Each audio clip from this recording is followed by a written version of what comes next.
Quel enseignement tirez-vous de la campagne en Ile-de-France qu'a opposé Roger Karoutchi à Valérie Pécresse? Bon, déjà, j'aime pas l'eau tiède, donc je préfère des primaires qui peuvent être parfois animées, mais ce qui est important, c'est qu'on respecte les différents candidats.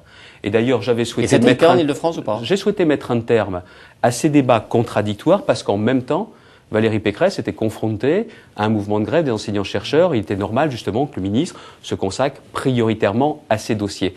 Mais franchement, à l'époque où ça se faisait discrètement, dans un bureau à quelques-uns, où on réglait ça à la place des militants, c'est fini. C'est terminé, ça.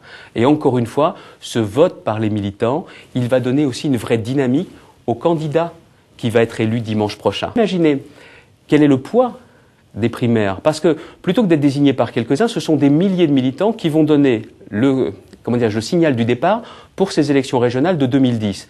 C'est quand même un atout, et un atout en or pour mener cette campagne. Les propos du pape Benoît XVI en Afrique sur l'utilisation du préservatif ont été contestés en France principalement. Qu'est-ce que le ministre de la Santé que vous fûtes pense de ces propos de Benoît XVI? Je sais une chose, c'est que pour lutter contre le sida, contre ce fléau, il faut se protéger. Et en ce moment, on a besoin de messages de prévention, pas de messages de confusion.